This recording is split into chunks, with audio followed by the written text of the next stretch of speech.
Hello students, welcome to Panchajanya IAS. ನಾನು ನವೀನ್ ಕುಮಾರ್. ಇವತ್ತಿನ the Hindu ಪತ್ರಿಕೆಯ ವಿಶ್ಲೇಷಣೆಗೆ ನಿಮ್ಗೆಲ್ರಿಗೂ ಸ್ವಾಗತ. ಈಗಾಗಲೇ ನೀವು ನ್ಯೂಸ್ ಅನ್ನೆಲ್ಲ ನೋಡಿರಬಹುದು, ನಿಮಗೆ ಗೊತ್ತಾಗಿರುತ್ತೆ. ಭಾರತೀಯ ಸೇನೆ ಉಗ್ರರ ನೆಲೆಗಳ ಮೇಲೆ ಆಪರೇಷನ್ ಸಿಂಧೂರ್ ಅನ್ನುವ ಹೆಸರಿನಲ್ಲಿ ದಾಳಿ ಮಾಡಿದೆ. ಇದರ ಬಗ್ಗೆ ಇವತ್ತಿನ ನ್ಯೂಸ್ ಪೇಪರ್ನಲ್ಲಿ ಯಾವುದೇ ಮಾಹಿತಿ ಇಲ್ಲ. ಯಾಕಂತಂದ್ರೆ ಆ ದಾಳಿ ನಡೆದದ್ದು ಬೆಳಿಗ್ಗೆ 1:44 ಹೊತ್ತಿಗೆ. ಹಾಗಾಗಿ ಅಷ್ಟೊತ್ತಿಗಾಗಲೇ ನ್ಯೂಸ್ ಪೇಪರ್ಗಳು ಪ್ರಿಂಟ್ ಆಗಿರುತ್ತವೆ. ಕೆಲವೊಂದು ನ್ಯೂಸ್ ಪೇಪರ್ನಲ್ಲಿ ಬಂದಿರಬಹುದು, ಆದರೆ ಹಿಂದೂದಲ್ಲಿ ಅದರ ಬಗ್ಗೆ ಮಾಹಿತಿ ಇಲ್ಲ. ಇದರ ಕುರಿತಾಗಿ ನಾವು ನಾಳೆ ಸಂಪೂರ್ಣವಾಗಿ ಎಲ್ಲ ವಿವರಗಳನ್ನು ನೋಡ್ಲಿಕ್ಕಿದ್ದೇವೆ. ನಾಳಿನ ಹಿಂದೂ ನ್ಯೂಸ್ ಪೇಪರ್ನಲ್ಲಿ ಸರಿಯಾದ ಮಾಹಿತಿ ನಮಗೆ ಸಿಗುತ್ತೆ. ಇವತ್ತಿನ ನ್ಯೂಸ್ ಪೇಪರ್ನಲ್ಲಿ ಇರುವಂತಹ ಮುಖ್ಯ ವಿಷಯಗಳನ್ನು ನೋಡೋದಾದ್ರೆ, states to conduct drills today to test civil defence preparedness. ನಿನ್ನೆ ಸಹ ನೋಡಿದ್ವಿ ಅಲ್ವಾ ಇದನ್ನ. ರಕ್ಷಣಾ ಕವಾಯತು ಸುಮಾರು 244 ಜಿಲ್ಲೆಗಳಲ್ಲಿ ಇವತ್ತು ಹೇಗೆ ಆ ಜಿಲ್ಲೆಗಳು ಒಂದು ವೇಳೆ ಭಯೋತ್ಪಾದಕ ದಾಳಿ ಆದ್ರೆ, ಈ ಒಂದು ತುರ್ತು ಸಂದರ್ಭ ಎದುರಾದ್ರೆ ಅದಕ್ಕೆ ಆ ಜಿಲ್ಲೆಗಳು ಸಿದ್ಧವಾಗಿದೆಯಾ ಅದನ್ನ ಚೆಕ್ ಮಾಡಲಿಕ್ಕೆ ಸುರಕ್ಷತಾ ಕವಾಯತುಗಳನ್ನ ನಡೆಸಲಿಕ್ಕೆ ಸರ್ಕಾರ ಮುಂದಾಗಿದೆ. States must identify more risky areas. ಇನ್ನು ರಾಜ್ಯಗಳು ಸಹ ಅಪಾಯಕಾರಿ ಪ್ರದೇಶಗಳನ್ನ ಗುರುತಿಸಬೇಕು. ಕೆಲವು 244 ಅವರು ಮೆನ್ಷನ್ ಮಾಡಿದ್ದಾರೆ. ಅದನ್ನ ಬಿಟ್ಟು ಇನ್ನು ಬೇರೆ ಬೇಕಿದ್ರೆ ಈಗ ಕೆಲವೊಂದ್ಸಾರಿ ನ್ಯೂಕ್ಲಿಯರ್ ಪ್ಲಾಂಟ್ಸ್ ಇರುತ್ತೆ, ಕೆಲವೊಂದ್ ಕಡೆ ಆರ್ಮಿ ಬೇಸಿಸ್ಗಳಿರುತ್ತೆ. ಇಂಥ ಪ್ರದೇಶಗಳನ್ನ ಸಹ ಗುರುತಿಸಿ ಆ ಲೀಸ್ಟ್ಗೆ ಅದನ್ನ ಆಡ್ ಮಾಡಿ ಅಲ್ಲೂ ಸಹ ಸುರಕ್ಷತಾ ಕವಾಯತುಗಳನ್ನು ನಡೆಸಬೇಕು. ಮತ್ತೆ ಆ ಮೂಲಕ ತುರ್ತು ಪರಿಸ್ಥಿತಿಗಳಿಗೆ ಸಿದ್ಧರಾಗಿರ್ಬೇಕು ಅಂತ ಇದನ್ನ ಮಾಡ್ತಾ ಇದ್ದಾರೆ.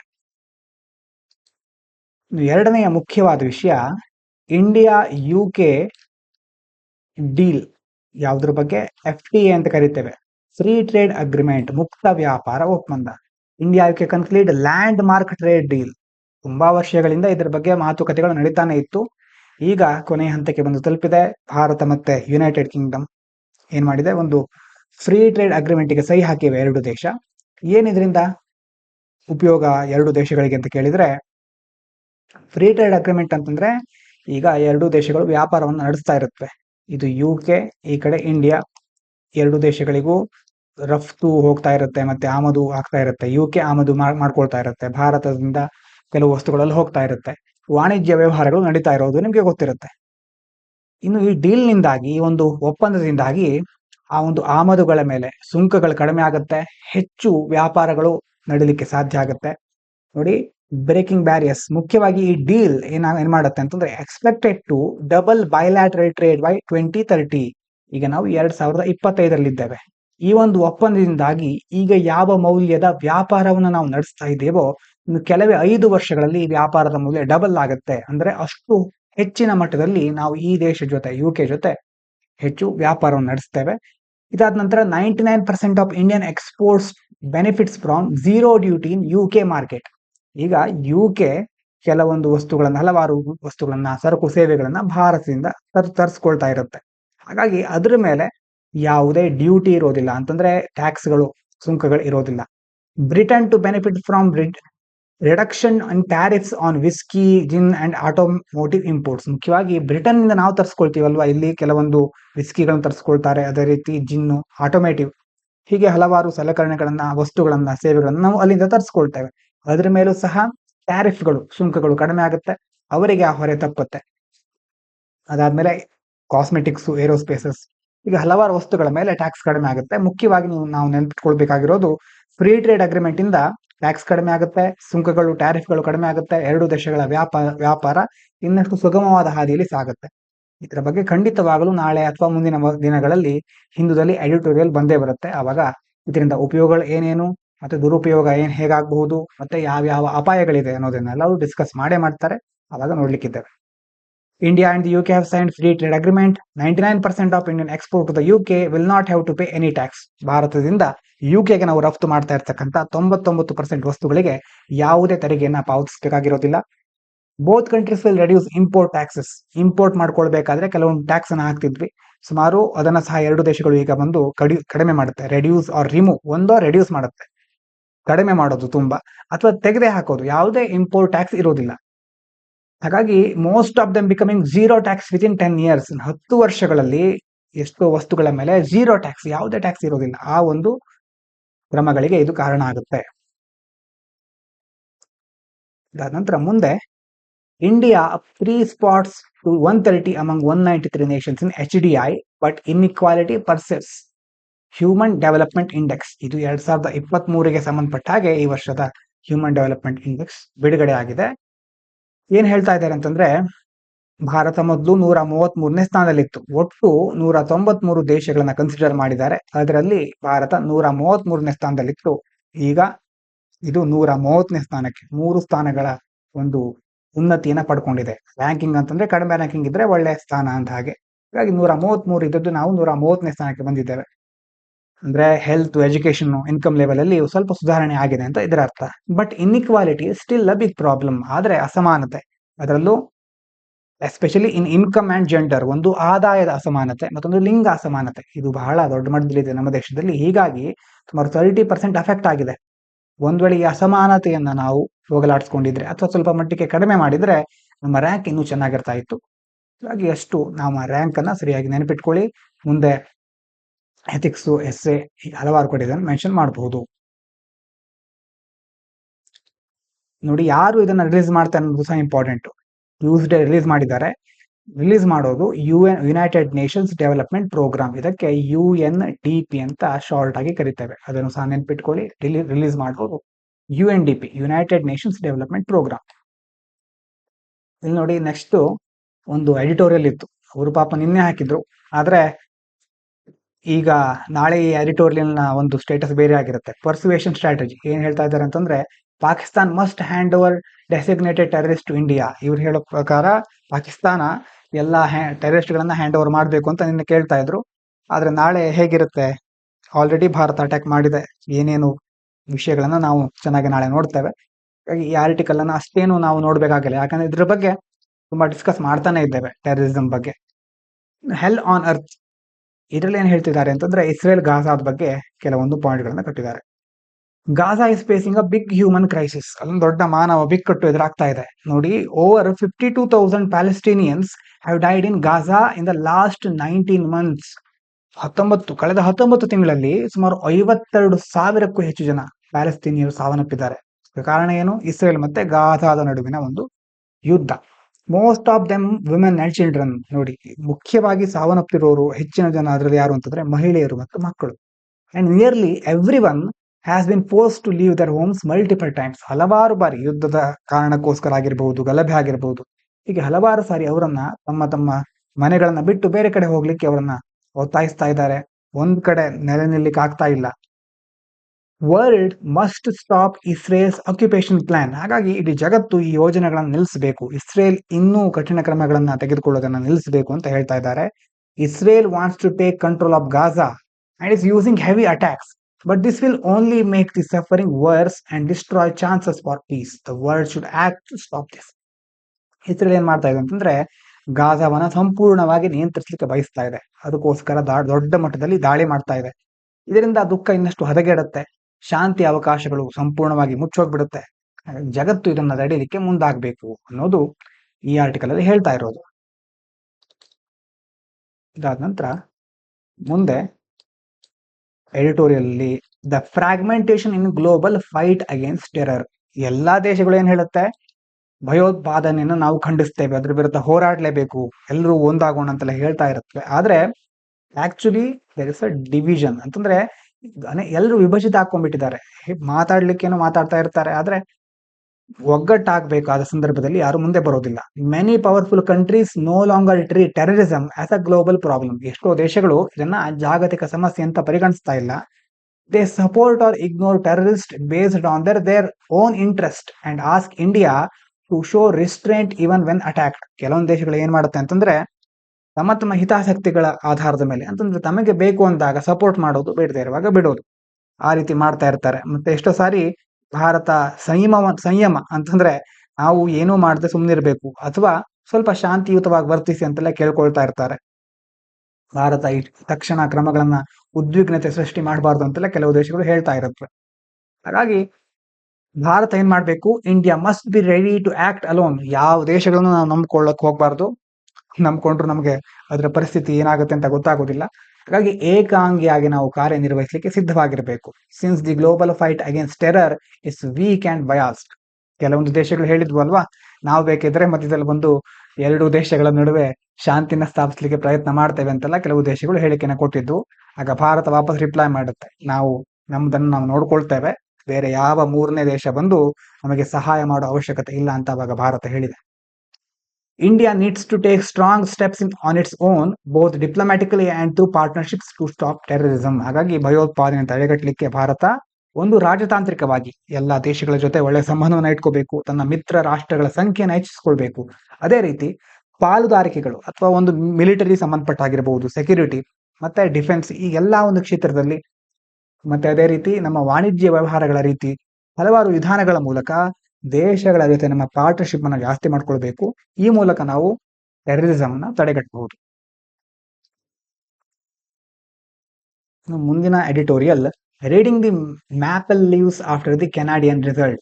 ಕೆನಡಾದಲ್ಲಿ ಲಿಬರಲ್ ಪಕ್ಷ ಗೆದ್ದಿದೆ. Trump's influence helped liberal win in Canada. Trump ಅವರ ಪ್ರಭಾವದಿಂದಾಗಿ ಏನಾಗಿದೆ, ಲಿಬರಲ್ ಗೆಲ್ಲಲಿಕ್ಕೆ ಸಹಾಯ ಆಗುತ್ತೆ. ಯಾಕಂತಂದ್ರೆ ಟ್ರಂಪ್ ಅವ್ರು ಏನ್ ಹೇಳ್ತಾ ಇದ್ರು, ಕೆನಡಾವನ್ನು ಸಹ US ಗೆ ಸೇರಿಸ್ಕೋತೀನಿ ಅಂತೆಲ್ಲ ಹೇಳ್ತಾ ಇದ್ರು. ಅಂತಂದ್ರೆ US ನ ಒಂದು ರಾಜ್ಯವನ್ನಾಗಿ ಮಾಡ್ಕೊಳ್ತೇನೆ ಕೆನಡಾವನ್ನ ಅಂತ ಹೇಳ್ತಾ ಇದ್ರು. Donald Trump's aggressive attitude towards Canada made many Canadians angry. ಅವ್ರು ಹಾಗೆ ಹೇಳಿರೋದ್ರಿಂದ ಅವರ ಆಟಿಟ್ಯೂಡ್ ತುಂಬಾ ಕೆನಡಿಯನ್ನರಿಗೆ ಕೋಪವನ್ನು ಉಂಟು ಮಾಡುತ್ತೆ. ಆವಾಗ ಏನಾಗುತ್ತೆ, ಅವರು this made people vote for the liberal party. ಹಾಗಾಗಿ ಆ ಟ್ರಂಪ್ ಅವರ ವಿರುದ್ಧ ಅಥವಾ ಆ ಒಂದು ಸಿದ್ಧಾಂತಗಳ ವಿರುದ್ಧ ಇರುವಂತಹ ಲಿಬರಲ್ ಪಾರ್ಟಿಗೆ ಅವರು ವೋಟ್ ಮಾಡ್ತಾರೆ. Seek them as better protectors of Canada's independence. ಹಾಗಾಗಿ ಲಿಬರಲ್ ಪಾರ್ಟಿಯವರು ಅಧಿಕಾರಕ್ಕೆ ಬಂದ್ರೆ ಕೆನಡಾಕ್ಕೆ ಸ್ವಾತಂತ್ರ್ಯ ಹಾಗೆ ಉಳಿಯುತ್ತೆ ಅಂತ ಅವರು ಅಂದ್ಕೊಂಡಿದ್ರು. ಇನ್ನು India Canada relations may improve. ಇನ್ನು ಭಾರತ ಮತ್ತೆ ಕೆನಡಾಕ್ಕೆ ಸಂಬಂಧಪಟ್ಟ ಹಾಗೆ ಅದರಲ್ಲೂ ಖಲಿಸ್ತಾನ್ ಇಶ್ಯೂ ಅಂತ ಅವಾಗ ನೋಡ್ತಾ ಇರ್ತೇವೆ. ಮತ್ತೆ ಕೆಲವೊಂದು ಖಲಿಸ್ತಾನ್ ಆಕ್ಟಿವಿಸ್ಟ್ ಗಳನ್ನ ಭಾರತ ಅಲ್ಲಿ ಕೊಂದಿದೆ, ಭಾರತ ಕೆಲವೊಂದು ರೀತಿ ಬೇರೆ ಬೇರೆ ಘಟನೆಗಳಿಗೆ ಕಾರಣ ಆಗಿದೆ ಅಂತ ಮೊದಲು ಜಸ್ಟಿನ್ ಟ್ರೂಡೋ ಅವರಿದ್ರು. ಆ ಟ್ರೂಡೋ ಅವರಿದ್ದಾಗ ಅವರು ಹಲವಾರು ಆರೋಪಗಳನ್ನ ಭಾರತದ ಮೇಲೆ ಮಾಡಿದ್ರು. ಆದ್ರೆ ಈಗ ಅವ್ರು ಹೋಗಿ ಹೊಸಬರು ಬಂದಿದ್ದಾರೆ, ಮ್ಯಾರ್ಕ್ ಕಾರ್ನಿ ಅವರು. ಹಾಗಾಗಿ ಈಗ ಮುಂದಿನ ದಿನಗಳಲ್ಲಿ ಏನಾಗಬಹುದು, Mark Carney wants to improve relations with India and move past those issues. ಹಾಗಾಗಿ ಆ ಎಲ್ಲ ವಿವಾದಗಳನ್ನ ಹಿಂದೆ ಸರಿಸಿ ಭಾರತದೊಂದಿಗೆ ಒಳ್ಳೆಯ ಸಂಬಂಧವನ್ನ ಸುಧಾರಿಸಿಕೊಳ್ಳಿಕ್ಕೆ ಇವರು ಬಯಸ್ತಾ ಇದ್ದಾರೆ. ಅದಾದ ನಂತರ ಮುಂದಿನದು, power and pitfalls of digital influence. Digital influence ಗೊತ್ತಿರಬಹುದು, ಇನ್ಫ್ಲೂಯೆನ್ಸರ್ಸ್ ಅನ್ನುವಂತ ಹೆಸರನ್ನ ಅವಾಗ ಕೇಳ್ತಾನೆ ಇರ್ತೇವೆ. ಅಂತಂದ್ರೆ ಸೋಷಿಯಲ್ ಮೀಡಿಯಾ ಇರಬಹುದು, ಫೇಸ್ಬುಕ್, ಇನ್ಸ್ಟಾಗ್ರಾಮ್, ವಾಟ್ಸಪ್, ಎಲ್ಲಾ ಕಡೆ ಕೆಲವೊಂದು ಇನ್ಫ್ಲೂಯೆನ್ಸರ್ಗಳು ಇರ್ತಾರೆ. ನಮ್ಮನ್ನ ಇನ್ಫ್ಲೂಯೆನ್ಸ್ ಮಾಡಿ ತಮಗೆ ಬೇಕಾದ ರೀತಿಯಲ್ಲಿ ನಮ್ಮನ್ನ ಪ್ರಭಾವಿಸ್ತಾರೆ. ಅವ್ರ ಮೂಲಕ ನಾವು ಪ್ರಭಾವಕ್ಕೆ ಒಳಗಾಗ್ತೇವೆ, ಅವ್ರು ಹೇಳಿದ್ದನ್ನೆಲ್ಲ ಕೇಳ್ತೇವೆ. ಆದ್ರೆ ಏನಾಗ್ತಾ ಇದೆ ಸಮಸ್ಯೆ ಅಂತಂದ್ರೆ, misinformation from influencers is rising. ಎಷ್ಟೋ ಇನ್ಫ್ಲೂಯೆನ್ಸರ್ಗಳು ತಪ್ಪು ಮಾಹಿತಿಯನ್ನ ಕೊಡ್ತಾ ಇದ್ದಾರೆ. Many social media influencers share health and product advice that is misleading or not from experts. ಈಗ ನೀವು ಉದಾಹರಣೆಗೆ ಜ್ಯೂಸ್ ಇರಬಹುದು, ಜ್ಯೂಸ್ಗೆ ಸಂಬಂಧಪಟ್ಟ ಹಾಗೆ, ಅಥವಾ ನಾವು ಯಾವುದು ತಿಂಡಿ ಅದರಲ್ಲಿ ಕೊಲೆಸ್ಟ್ರಾಲ್ ಲೆವೆಲ್ ಜಾಸ್ತಿ ಮಾಡುವ ಅಂಶಗಳಿರುತ್ತೆ, ಫ್ಯಾಟ್ ಜಾಸ್ತಿ ಇರುತ್ತೆ, ಅದನ್ನು ಸಹ ಏನ್ ಮಾಡ್ತಾರೆ, ಪ್ರಮೋಟ್ ಮಾಡ್ತಾರೆ. ಇನ್ನು ಬೇರೆ ವಿಷಯ ನಿಮ್ಗೆ ಗೊತ್ತಿದೆ, ರಮ್ಮಿ ಮತ್ತೆ ಆನ್ಲೈನ್ ಗೇಮಿಂಗು, ಈ ತರ ಹಲವಾರು ರೀತಿಯ ಜೂಜಾಟಗಳನ್ನ ಅಥವಾ ಹಾನಿಕಾರಕ ನಷ್ಟವನ್ನ ಉಂಟು ಮಾಡುವಂತಹ ಗೇಮ್ಗಳನ್ನ ಪ್ರಮೋಟ್ ಮಾಡುವರು ದೊಡ್ಡ ದೊಡ್ಡ ಸೆಲೆಬ್ರಿಟಿಗಳೇ ಇದ್ದಾರೆ. ಹಾಗಾಗಿ ಇನ್ನು ಮಿಸ್ಇನ್ಫಾರ್ಮೇಶನ್ ಒಂದು, ಮತ್ತೊಂದು ಒಳ್ಳೇದಲ್ಲದ ಕೆಟ್ಟಕರ ಕೆಲವೊಂದು ಬೇಡದೇ ಇರುವ ಆಕ್ಟಿವಿಟಿಗಳನ್ನ ಪ್ರಮೋಟ್ ಮಾಡುವರು ಜಾಸ್ತಿ ಆಗ್ತಾ ಇದ್ದಾರೆ. ಅದರಿಂದ ಜನರಿಗೆ ಏನಾಗ್ತಾ ಇದೆ, ಫಾಲ್ಸ್ ಇನ್ಫಾರ್ಮೇಶನ್, ತನ್ನ ಸೆಲೆಬ್ರಿಟಿಯನ್ನ ನಂಬಿಕೊಂಡು ಇವರು ಹಣವನ್ನ ಹೂಡಿಕೆ ಮಾಡ್ತಾರೆ ಅಥವಾ ಅಂತ ಪ್ರಾಡಕ್ಟ್ ಗಳನ್ನ ಖರೀದಿ ಮಾಡ್ತಾರೆ. ಅಲ್ಲಿ ಯಾವುದೇ ತಜ್ಞರ ಸಲಹೆಗಳನ್ನ ಅವರು ತೆಗೆದುಕೊಂಡಿರೋದಿಲ್ಲ, ಜಸ್ಟ್ ಅವ್ರಿಗೆ ಹಣ ಬರ್ತಾ ಇರುತ್ತೆ ಬ್ರ್ಯಾಂಡ್ ಪ್ರಮೋಷನ್ ನಿಂದ. ಹಾಗಾಗಿ ಅದನ್ನ ನಂಬಿಕೊಂಡು ನಾವು ಅವರಿಂದ ಏನಾದ್ರು ಅದನ್ನೇ ಕಾಪಿ ಮಾಡಿದ್ರೆ ನಾವು ಬೇರೆ ಬೇರೆ ಸಮಸ್ಯೆಗಳನ್ನ ಎದುರಿಸಬೇಕಾಗುತ್ತೆ. ನಾವು ಕನ್ಫ್ಯೂಸ್ ಆಗ್ತೇವೆ, ಇಲ್ದಿದ್ರೆ ಹಳ್ಳಕ್ಕೆ ಬೀಳ್ತೇವೆ, ಅಂತಂದ್ರೆ ನಾವು ಕೆಟ್ಟ ಪರಿಸ್ಥಿತಿಗಳನ್ನ ಎದುರಿಸಬೇಕಾಗುತ್ತೆ ಅಂತ. Strict rules and checks are needed. ಹಾಗಾಗಿ ಏನ್ ಮಾಡ್ಬೇಕು, protect the public, the government and courts are making stricter laws. ಈಗ ಸರ್ಕಾರ ಮತ್ತೆ ನ್ಯಾಯಾಲಯ ನಮ್ಮನ್ನ ಮುಖ್ಯವಾಗಿ ಸಾರ್ವಜನಿಕರನ್ನ ರಕ್ಷಿಸಲಿಕ್ಕೆ ಕಠಿಣ ಕಾನೂನುಗಳನ್ನ ರೂಪಿಸಲಿಕ್ಕೆ ಮುಂದಾಗ್ತಾ ಇವೆ. Influencers must now be honest. ಹಾಗಾಗಿ ಮೊದಲು ಇನ್ಫ್ಲೂಯೆನ್ಸರ್ಗಳು ಆನೆಸ್ಟ್ ಆಗಿರ್ಬೇಕು, ಪ್ರಾಮಾಣಿಕವಾಗಿರ್ಬೇಕು, especially about health and show proof if they made big claims. ಈ ಹೆಲ್ತ್ ಗೆ ಸಂಬಂಧಪಟ್ಟ ಹಾಗೆ ಇಂಥ ವಸ್ತುವನ್ನ ಖರೀದಿ ಮಾಡಿ, ಕೆಲವರು ಹೇಳ್ತಾ ಇರ್ತಾರಲ್ವಾ, ಇಂಥ ವಸ್ತುವನ್ನ ನಾನು ಎಷ್ಟು ದಿನ ಸೇವಿಸ್ತಾ ಇದ್ದೆ, ನನ್ನ ವೇಟ್ ಲಾಸ್ ಆಗಿದೆ ಅಥವಾ ವೇಟ್ ಗೇನ್ ಆಗಿದೆ, ಮತ್ತೆ ನನ್ನ ಆರೋಗ್ಯ ಹುಟ್ಟಿದೇಳ್ತಾ ಇದೆ ಅಂತೆಲ್ಲ ಹೇಳ್ತಾ ಇರ್ತಾರೆ. ಅಂತ ವಿಷಯಗಳ ಬಗ್ಗೆ ಮಾತನಾಡಬೇಕಾದ್ರೆ ಮೊದಲು ವೈದ್ಯರ ಸಲಹೆ, ತಜ್ಞರ ಸಲಹೆ ಅದನ್ನ ತೆಗೆದುಕೊಂಡಿರ್ಬೇಕು. ಮತ್ತೆ ಪ್ರೂಫ್ ಇರಬೇಕು. ಪ್ರೂಫ್ ಅನ್ನ ಮುಂದಿಟ್ಟು ಅವ್ರು ಮಾತನಾಡಬೇಕು. ಆಗ ಮಾತ್ರ ಜನರನ್ನ ಸರಿಯಾಗಿ ನಾವು ಒಳ್ಳೆ ದಾರಿ ಕಡೆ ತೆಗೆದುಕೊಂಡು ಹೋಗ್ಲಿಕ್ಕೆ ಸಾಧ್ಯ. ಇನ್ಫ್ಲೂಯೆನ್ಸರ್ಗಳು ಸಮಾಜದಲ್ಲಿ ನಿಜವಾಗ್ಲೂ ಏಜೆಂಟ್ ಆಫ್ ಚೇಂಜ್ ಆಗಲಿಕ್ಕೆ ಸಾಧ್ಯ. ಸಮಾಜದಲ್ಲಿ ಒಳ್ಳೆಯ ಬದಲಾವಣೆಗಳನ್ನ ತರಲಿಕ್ಕೆ ಸಾಧ್ಯ ಆಗುತ್ತೆ. ಈಗ ತಾನೇ ಹೇಳಿದ್ವಲ್ವಾ ಸರ್ಕಾರ ಏನ್ ಮಾಡ್ತಾ ಇದೆ ಅಂತ ನೋಡೋದಾದ್ರೆ, ಇಲ್ಲಿ central plans revision of safe harbour clause, ಇದು ಸಹ ಸೋಷಿಯಲ್ ಮೀಡಿಯಾಗೆ ಸಂಬಂಧಪಟ್ಟಂತ ಸುದ್ದಿ. Government wants social media to stop fake news. ಸರ್ಕಾರ ಈ ಸಾಮಾಜಿಕ ಮಾಧ್ಯಮಗಳಲ್ಲಿ ನಕಲಿ ಸುದ್ದಿಗಳು, ಫೇಕ್ ನ್ಯೂಸ್ ಗಳನ್ನ ನಿರ್ವಹಿಸಲಿಕ್ಕೆ ಬಯಸ್ತಾ ಇದೆ. Government is planning to change the rules so that platforms like YouTube and Facebook take more responsibility for removing fake news on their own. ಈಗ ಯಾವುದೋ ಬೇರೆ ಸಂಸ್ಥೆಯ ಮೂಲಕ ಪರೀಕ್ಷೆ ಮಾಡಿ ಈ ಸುದ್ದಿ ಸತ್ಯನ ಅಥವಾ ಸುಳ್ಳ ಅಂತ ಚೆಕ್ ಮಾಡೋ ಬದಲು ಆಯಾ ಪ್ಲಾಟ್ಫಾರ್ಮ್ಗಳು, ಯೂಟ್ಯೂಬ್, ಫೇಸ್ಬುಕ್ ಕಂಪ್ನಿ ಅದಲ್ವಾ, ದೊಡ್ಡ ಕಂಪ್ನಿಗಳು, ಅವರಿಗೆ ಈ ನ್ಯೂಸ್ ಅನ್ನ ಕರೆಕ್ಟ್ ಇದೆಯಾ ಅಥವಾ ಸರಿಯಾಗಿದೆಯಾ ಅಂತ ಚೆಕ್ ಮಾಡ್ಲಿಕ್ಕೆ ಒಂದು ವಿಭಾಗವನ್ನ ನೇಮಿಸೋದು ಬಹಳ ಸುಲಭ ಆಗಿರುತ್ತೆ. ಆದ್ರೆ ಅವರು ಎಕ್ಸ್ಟ್ರಾ ರೆಸ್ಪಾನ್ಸಿಬಿಲಿಟಿಯನ್ನು ತೆಗೆದುಕೊಳ್ತಾ ಇರೋದಿಲ್ಲ. ಹಾಗೆ ಆ ಜವಾಬ್ದಾರಿಯನ್ನ ಅವರೇ ತೆಗೆದುಕೊಳ್ಬೇಕು ಅಂತ ಸರ್ಕಾರ ಈಗ ನಿಯಮಗಳನ್ನ ಬದಲಾಯಿಸಲಿಕ್ಕೆ ಯೋಜಿಸ್ತಾ ಇದೆ. ಇನ್ ಮೊದಲೇನಿತ್ತು ಅಂತಂದ್ರೆ safe harbour rule. Safe harbour ಅಂತಂದ್ರೆ ಏನು ಅಂದ್ರೆ, social media platforms are not punished for what users post. ಈಗ ಯಾವುದೊಬ್ಬ ವ್ಯಕ್ತಿ, ಇದು ಫೇಸ್ಬುಕ್ ಇದೆ, ಆ ಫೇಸ್ಬುಕ್ ನಲ್ಲಿ ಅವನು ಏನೋ ಒಂದು ಪೋಸ್ಟ್ ಮಾಡ್ತಾನೆ, ಕಮೆಂಟ್ ಮಾಡ್ತಾನೆ, ಕೆಟ್ಟದಾಗಿರೋದನ್ನ ಹಾಕಿರಬಹುದು. ಆದ್ರೆ ಅದಕ್ಕೆ ಈ ಒಂದು ಪ್ಲಾಟ್ಫಾರ್ಮ್ ಗಳಿಗೆ ಯಾವುದೇ ಶಿಕ್ಷೆ ವಿಧಿಸ್ತಾ ಇರೋದಿಲ್ಲ. ಇಷ್ಟು ದಿನ ಯಾವುದೋ ಯೂಸರ್ ಗಳು ಏನೋ ಹಾಕಿದ್ರೆ ಪ್ಲಾಟ್ಫಾರ್ಮ್ ಗಳಿಗೆ ಶಿಕ್ಷೆ ವಿಧಿಸೋದಿಲ್ಲ. ಆದ್ರೆ ಇದನ್ನ ಚೇಂಜ್ ಮಾಡುವ ಹಂತಕ್ಕೆ ಸರ್ಕಾರ ಈಗ ಹೊರಡ್ತಾ ಇದೆ. But the government may change this rule to make platforms more accountable for harmful or false content. ಈಗ ಯಾವುದೇ ಒಬ್ಬ ಯೂಸರ್ ಏನೇ ಅದರಲ್ಲಿ ಪೋಸ್ಟ್ ಮಾಡಿದ್ರು ಅದನ್ನ ಸರಿಯಾಗಿ ನಿರ್ವಹಿಸೋದು, ತೆಗೆದುಹಾಕೋದು, ಅಥವಾ ಅದನ್ನ ಯಾವ ರೀತಿ ಅದನ್ನ ಮುಂದೆ ಜನರಿಗೆ ಬೇರೆ ಬೇರೆ ಕಡೆ ತಲುಪಿಸಬೇಕು, ಆ ಅಲ್ಗಾರಿದಮ್ ಇರುತ್ತಲ್ವಾ, ಅಲ್ಗಾರಿದಮ್ ಮ್ಯಾನೇಜ್ ಮಾಡೋರು ಆ ಕಂಪನಿಯವರೇ.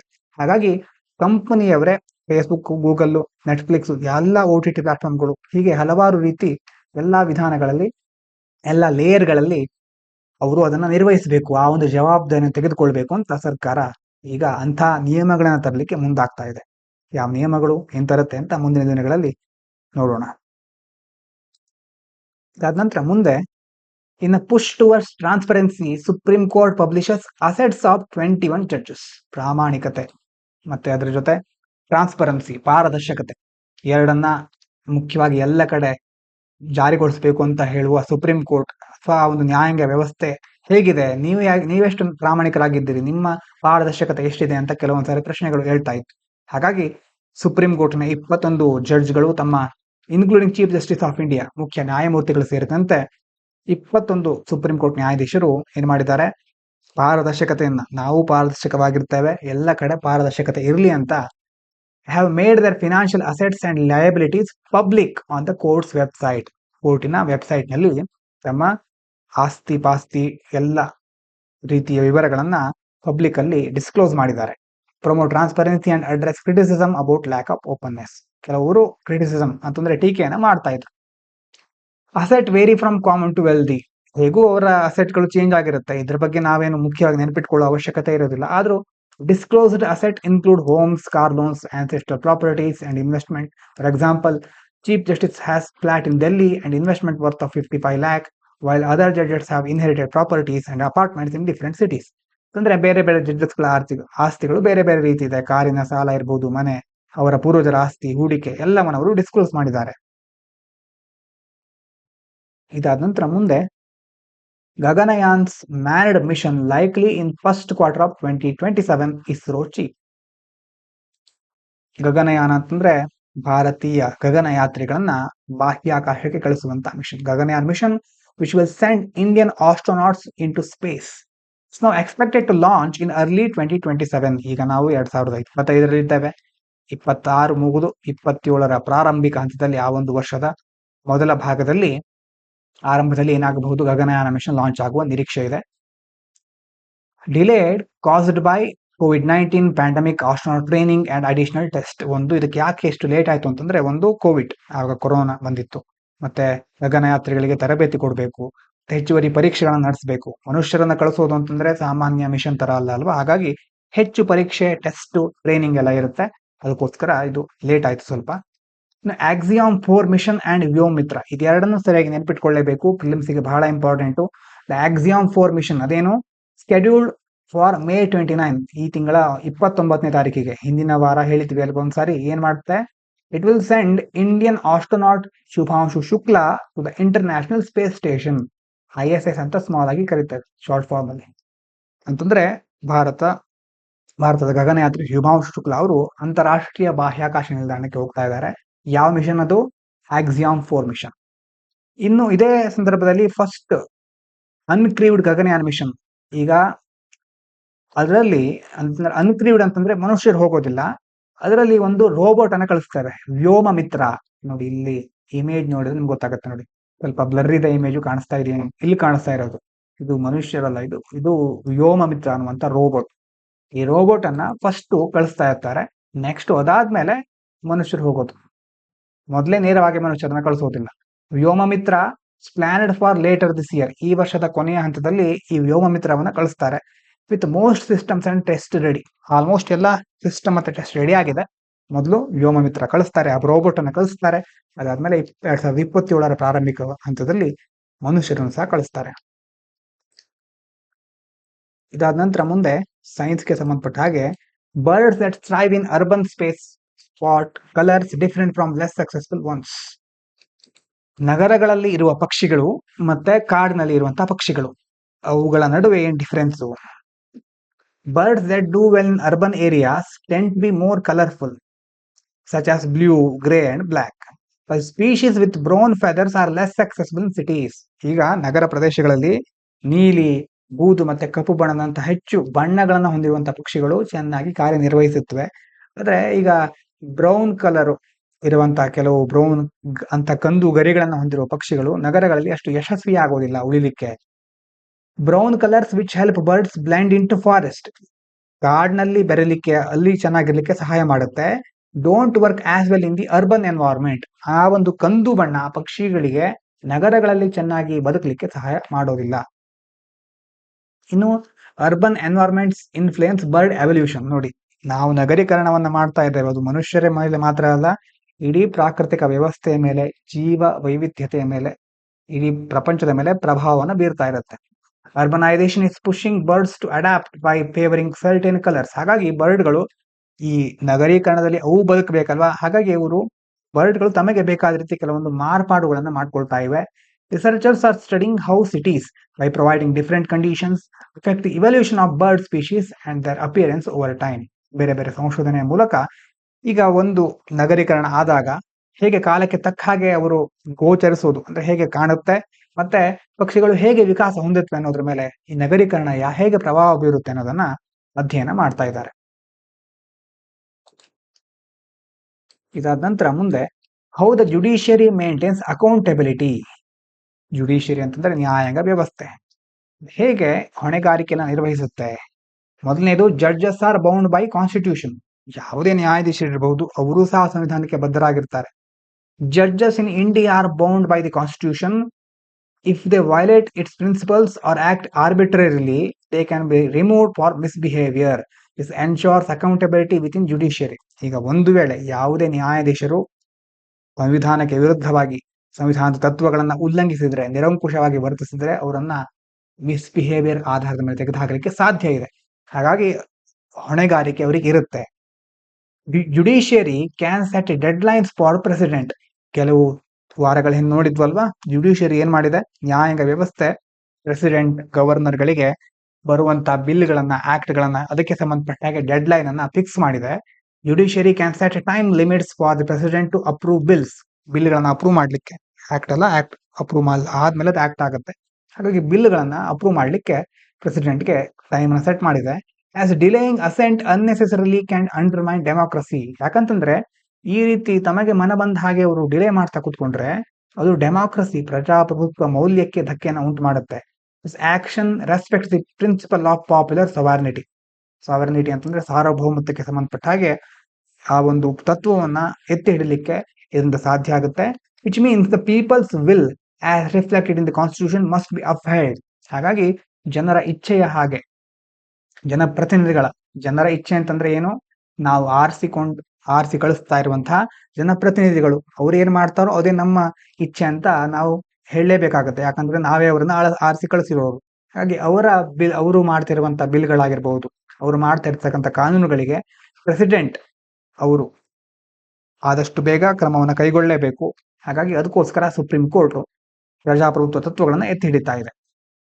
ಲಾ applies to judges. Vice president ಅವರು ಏನ್ ಹೇಳ್ತಾ ಇದ್ರು, ಈ claim that law does not apply to judges is incorrect. ಅಂತಂದ್ರೆ ಅವ್ರು ಹೇಳೋದು ಏನು ಲಾ ಅಪ್ಲೈನೇ ಆಗೋದಿಲ್ಲ, ಅವರು ತಮಗೆ ಬೇಕಾದ ರೀತಿ ಇರ್ತಾರೆ ಅಂತ ಅವರು ಒಂದ್ಸರಿ ಕಮೆಂಟ್ ಮಾಡಿದ್ರು ವೈಸ್ ಪ್ರೆಸಿಡೆಂಟ್ ಅವರು. ಆದ್ರೆ ಅದು ಕರೆಕ್ಟ್ ಅಲ್ಲ. Judges must follow the law just like any other authority. Judges ಗಳಿಗೂ ಅವರದ್ದೇ ಆದ ಕಾನೂನುಗಳಿರುತ್ತೆ, ಆ ನಿಯಮಗಳನ್ನು ಅವರು ಪಾಲಿಸಲೇಬೇಕು. And they can be held accountable for violations. ಒಂದು ವೇಳೆ ಕಾನೂನು ಮುರಿದ್ರೆ, ಕಾನೂನಿಗೆ ವಿರುದ್ಧವಾಗಿ ನಡ್ಕೊಂಡ್ರೆ ಅವರನ್ನು ಸಹ ಅದಕ್ಕೆ ಹೊಣೆಗಾರರನ್ನಾಗಿ ಮಾಡಬಹುದು. Parliament can also override judicial decisions by making new laws if necessary. Judges ಅಲ್ಲ, ಪಾರ್ಲಿಮೆಂಟ್ ಏನ್ ಮಾಡಬಹುದು, ಹೊಸ ಕಾನೂನಿನ ಮೂಲಕ ಹೊಸ ಕಾನೂನು ತಂದು ಜುಡಿಷಿಯರಿಗೆ ಸಂಬಂಧಪಟ್ಟ ಕೆಲವು ಡಿಸಿಷನ್ಗಳನ್ನ ಓವರ್ ರೈಡ್ ಮಾಡಬಹುದು. ಅದಕ್ಕೆ ಸಂಬಂಧಪಟ್ಟ ಹೊಸ ಕಾನೂನುಗಳನ್ನ, ಹಳೆ ಕಾನೂನುಗಳನ್ನು ಹೊರತುಪಡಿಸಿ ಜುಡಿಷಿಯಲ್ ಡಿಸಿಷನ್ ಅನ್ನೇ ಚೇಂಜ್ ಮಾಡ್ಲಿಕ್ಕೂ ಪಾರ್ಲಿಮೆಂಟ್ ಹತ್ರ ಸಾಧ್ಯ ಇದೆ. ಯಾಕಂತಂದ್ರೆ people's are ultimate, people's decision is ultimate. ಇಲ್ಲಿ ಪೀಪಲ್ ಅಂತಂದ್ರೆ ನಾವು ಕಳಿಸಿರುವಂತಹ ಪ್ರತಿನಿಧಿಗಳು, ಅವರ ಡಿಸಿಷನ್ ಅಲ್ಟಿಮೇಟ್ ಅಂತ ಸಂವಿಧಾನ ಪ್ರಜಾಪ್ರಭುತ್ವ ಮೌಲ್ಯಕ್ಕೆ ಹೆಚ್ಚು ಅವಕಾಶವನ್ನು ಕೊಡುತ್ತೆ. ಕೊನೆಯಲ್ಲಿ what are the challenges faced by the civil services. Civil service ನಲ್ಲಿ ಏನೇನು ಚಾಲೆಂಜಸ್ ಎದುರಾಗ್ತಾ ಇದೆ? ಮೊದಲನೇದು ಎರೋಷನ್ ಆಫ್ ನ್ಯೂಟ್ರಾಲಿಟಿ. ತಟಸ್ಥತೆ ಅಂತಂದ್ರೆ ಏನು? ನ್ಯೂಟ್ರಾಲಿಟಿ ಅಂತಂದ್ರೆ ಯಾವುದೇ ಒಂದು ವಿಷಯದ ಅಥವಾ ಯಾವುದೇ ಪಕ್ಷವನ್ನ ವಹಿಸ್ಕೊಂಡಿರಬಾರದು, ಪಕ್ಷಪಾತ ಮಾಡಬಾರದು, ನಿಷ್ಪಕ್ಷಪಾತವಾಗಿರೋದು, ತಟಸ್ಥವಾಗಿರೋದು. Civil servants are increasingly showing political bias. ಇತ್ತೀಚಿನ ದಿನಗಳಲ್ಲಿ ಅನೇಕ ನಾಗರಿಕ ಸೇವಕರು ಅಥವಾ ನಮ್ಮ ಅಧಿಕಾರಿಗಳು ಏನ್ ಮಾಡ್ತಾ ಇದ್ದಾರೆ, ರಾಜಕೀಯ ಪಕ್ಷಪಾತವನ್ನು ತೋರಿಸ್ತಾ ಇದ್ದಾರೆ. Which affects their ability to perform critical functions impartially. ಹಾಗಾಗಿ ಪಕ್ಷಕ್ಕೆ ಅವರು ವಿಧೇಯರಾಗ್ಬಿಟ್ರೆ ಎಷ್ಟೋ ಕಾರ್ಯಗಳನ್ನ ನಿಷ್ಪಕ್ಷಪಾತವಾಗಿ ಮಾಡ್ಲಿಕ್ಕೆ ಸಾಧ್ಯ ಆಗೋದಿಲ್ಲ. ಕೆಲವೊಂದು ಇಂಪಾರ್ಟೆಂಟ್ ಆಗಿರುತ್ತೆ, ಜನರಿಗೆ ಹೆಚ್ಚು ಸೇವೆಯನ್ನ, ಸಹಕಾರವನ್ನ, ಉಪಯೋಗವನ್ನ ಕೊಡುವಂತ ಯೋಜನೆಗಳು ಬಂದರೂ ಸಹ ಅದನ್ನ ಕೆಲವು ಪಕ್ಷಗಳ ವಿಧೇಯತೆಯಿಂದಾಗಿ ಅವರು ಮಾಡ್ಲಿಕ್ಕೆ ಆಗೋದಿಲ್ಲ. This is caused by rising political interference in bureaucracy. ಯಾಕೆ ಹೀಗಾಗ್ತಾ ಇದೆ? ಮುಖ್ಯವಾಗಿ ರಾಜಕೀಯ ಹಸ್ತಕ್ಷೇಪ. ಬೇರೆ ಬೇರೆ ಮಂತ್ರಿಗಳಿರ್ಬಹುದು, ಬೇರೆ ಬೇರೆ ದೊಡ್ಡ ದೊಡ್ಡ ವ್ಯಕ್ತಿಗಳು ತಮ್ಮ ಹಸ್ತಕ್ಷೇಪವನ್ನು ಜಾಸ್ತಿ ಮಾಡ್ತಾ ಇದ್ದಾರೆ ಈ ಒಂದು ಬ್ಯೂರೋಕ್ರಾಸಿಯಲ್ಲಿ, ಅಧಿಕಾರಶಾಹಿಯಲ್ಲಿ. Including decisions about postings and transfers. ಯಾವುದೇ ಅಧಿಕಾರಿ ಇರಬಹುದು, ತನಗೆ ಬೇಕಾದ ಕಡೆ ಪೋಸ್ಟಿಂಗ್ ಟ್ರಾನ್ಸ್ಫರ್ನ ಹಾಕೊಳ್ಬೇಕಾದ್ರೆ ಅಲ್ಲಿರುವ ಮಂತ್ರಿಗಳನ್ನ ಅವರಿಗೆ ಬೇಕಾದ ರೀತಿ ಮಾಡ್ಕೊಳ್ಬೇಕಾಗತ್ತೆ. ಅಥವಾ ಮಂತ್ರಿಗಳು ಏನ್ ಮಾಡ್ತಾರೆ, ತಮಗೆ ಬೇಕಾದ ರೀತಿ ಬೇಕಾದ ಕೆಲಸಗಳನ್ನ ಮಾಡದೇ ಇದ್ರೆ ಅವುಗಳನ್ನ ಟ್ರಾನ್ಸ್ಫರ್ ಮಾಡ್ತಾರೆ. ಹಾಗಾಗಿ ಆ ಸಂದರ್ಭಗಳು ಬಂದೇ ಬರುತ್ತೆ. ಅದಕ್ಕೆ ಸಿವಿಲ್ ಸರ್ವೆಂಟ್ ಆಗೋರು ರೆಡಿ ಆಗಿರ್ಲೇಬೇಕಾಗತ್ತೆ. ಲ್ಯಾಕ್ ಆಫ್ ಎಕ್ಸ್ಪರ್ಟೈಸ್, ಇದು ಒಂದು ಮುಖ್ಯವಾದ ಸಮಸ್ಯೆ. ಯಾಕಂತಂದ್ರೆ ಮೆನಿ ಬ್ಯೂರೋಕ್ರಾಟ್ಸ್ ಬೀಯಿಂಗ್ ಜನರಲಿಸ್ಟ್. ಈಗ ನೀವು GS ಅಂತ ಬರೀತೀರಾ, ಜನರಲ್ ಸ್ಟಡೀಸ್ ಅಂತ. ಆದ್ರೆ ನಾವು ಯಾವುದೇ ವಿಷಯದಲ್ಲಿ PhD ಮಾಡಿರೋದಿಲ್ಲ, ಎಕ್ಸ್ಪರ್ಟ್ ಆಗಿರೋದಿಲ್ಲ. ನಾವೆಲ್ಲ ಬರೆಯೋದು ಜನರಲ್ ಸಬ್ಜೆಕ್ಟ್ಗಳು, ಜನರಲಿಸ್ಟ್ ಆಗಿರ್ತೇವೆ, ಒಂದು ಸಾಮಾನ್ಯ ಜ್ಞಾನವನ್ನು ಹೊಂದಿರ್ತೇವೆ. ಆದ್ರೆ ನಮಗೇನಿರೋದಿಲ್ಲ, ಲ್ಯಾಕ್ ಆಫ್ ಸ್ಪೆಷಲೈಸ್ಡ್ ನಾಲೆಜ್. ಯಾವುದೇ ಒಂದು ಫೀಲ್ಡ್ ಅಲ್ಲಿ ನಾವು ಎಕ್ಸ್ಪರ್ಟ್ ಆಗಿರೋದಿಲ್ಲ. ಹೆಚ್ಚಿನವರು ಡಿಗ್ರಿ ಮುಗಿಸಿರ್ತೇವೆ, ಡಿಗ್ರಿ ಮುಗಿಸಿ ಇದಕ್ಕೆ ಸ್ಟಡಿ ಮಾಡ್ತಾ ಇರ್ತೇವೆ. ಹಾಗಾಗಿ ಆ ಸ್ಪೆಷಲೈಸ್ಡ್ ನಾಲೆಜ್ ಹೊಂದಲಿಕ್ಕೆ ನಮಗೆ ಸಮಯ ಇರೋದಿಲ್ಲ. ಮತ್ತೆ ಸಮಯ ಇದ್ರೂ ಸಹ ಅದನ್ನ ಮುಗಿಸಿ ಈ ಎಕ್ಸಾಮ್ ಬರೆಯೋ ತನಕ ಸಮಯ ಮ್ಯಾನೇಜ್ ಮಾಡ್ಕೊಳ್ಳಿಕ್ಕೆ ಆಗೋದಿಲ್ಲ. ಹಾಗಾಗಿ ಆ ಒಂದು ಸ್ಪೆಷಲೈಸ್ಡ್ ನಾಲೆಜ್ ಇರೋರ ಸಂಖ್ಯೆ ಬಹಳ ಕಡಿಮೆ ಇದೆ. Required to handle technical issues. ಅದರಲ್ಲೂ ಮುಖ್ಯವಾಗಿ ಈಗ AI ಬರ್ತಾ ಇದೆ, ಡೀಪ್ ಸೀಕ್ ಅಂತಂದ್ರೆ ಯಾವುದೇ ಚೀನಾದಲ್ಲಿ ಡೀಪ್ ಸೀಕ್ ಅಂತ ಒಂದು ಹೊಸ ಟೆಕ್ನಾಲಜಿಯನ್ನ, ಅಥವಾ ChatGPT.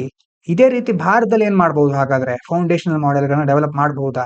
ಅದರಲ್ಲೂ ಗವರ್ನೆನ್ಸ್, ಗವರ್ನೆನ್ಸ್ ಅಂತೆಲ್ಲ ಕೇಳ್ತಾ ಇರ್ತೇವೆ. ಅಂತಂದ್ರೆ ಮುಖ್ಯವಾಗಿ ನಾವು ಆಡಳಿತದಲ್ಲಿ ಹೇಗೆ ತಂತ್ರಜ್ಞಾನವನ್ನ ಚೆನ್ನಾಗಿ ಬಳಸ್ಕೊಳ್ಬಹುದು ಅನ್ನೋದಕ್ಕೆ ಸಂಬಂಧಪಟ್ಟ ಹಾಗೆ ಡಿಸಿಷನ್ ತೆಗೆದುಕೊಳ್ಬೇಕು ಅಂತಂದ್ರೆ ಮೊದಲು ನಿಮ್ಗೆ ತಂತ್ರಜ್ಞಾನದ ಬಗ್ಗೆ ಮಾಹಿತಿ ಇರಬೇಕು. ಆ ಮಾಹಿತಿನೇ ಇಲ್ಲದೆ ಇದ್ರೆ, ಅದರಲ್ಲಿ ನೀವು ಎಕ್ಸ್ಪರ್ಟ್ ಆಗದೆ ಇದ್ರೆ ಆವಾಗ ಏನಾಗುತ್ತೆ, ಮಾಹಿತಿ ಇದ್ರೂ ಪ್ರಯೋಜನ ಆಗಿರೋದಿಲ್ಲ.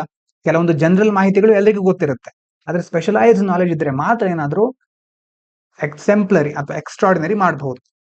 Making it harder to address complex challenges effectively. ಹಾಗಾಗಿ ಸಂಕೀರ್ಣ ಸವಾಲುಗಳನ್ನ ಪರಿಣಾಮಕಾರಿಯಾಗಿ ಪರಿಹರಿಸಲಿಕ್ಕೆ ಕಷ್ಟ ಆಗ್ತಾ ಇದೆ. ಇನ್ನು ಕೆಲವೊಂದು ರಿಫಾರ್ಮ್ಗಳು ಆಗಬೇಕಾಗಿದೆ. To improve the civil services there should be more autonomy for career bureaucrats. ನಮ್ಮ ಬ್ಯೂರೋಕ್ರಾಟ್ಸ್ಗಳಲ್ಲಿ, ಅಧಿಕಾರಿಗಳಿಗೆ ಸಂಬಂಧಪಟ್ಟ ಹಾಗೆ ಹೆಚ್ಚಿನ ಸ್ವಾಯತ್ತತೆ ಇರಬೇಕು.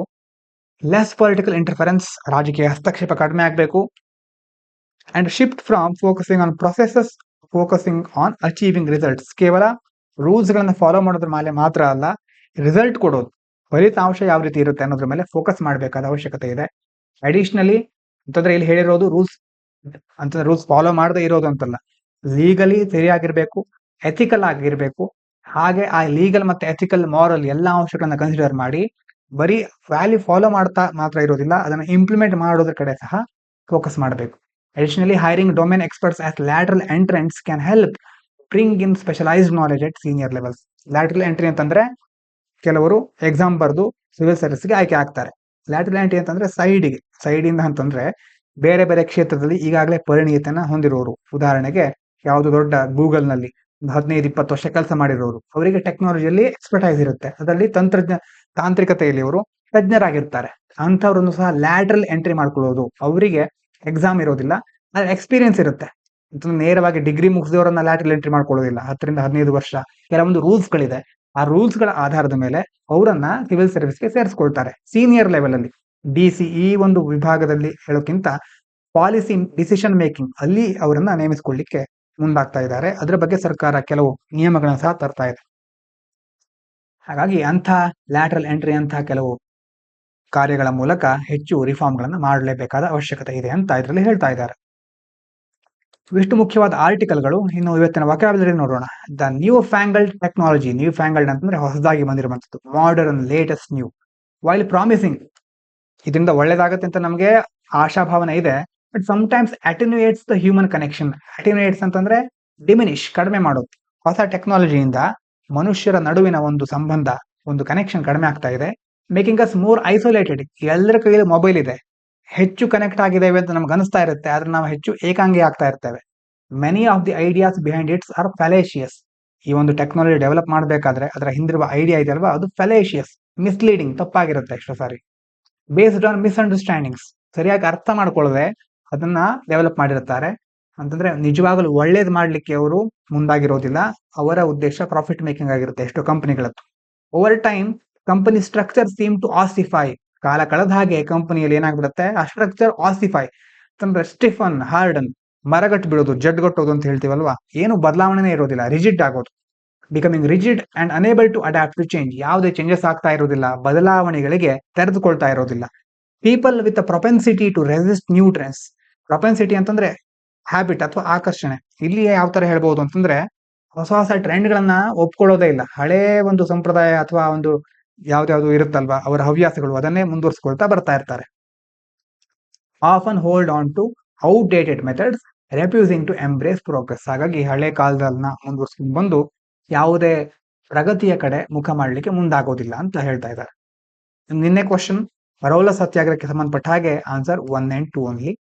ಇವತ್ತಿನ ಕ್ವಶನ್ ನೋಡಿ, demand for the Tebhaga peasant movement in Bengal was for reduction of the share of the landlords from 1/2 of the crop to the 1/3.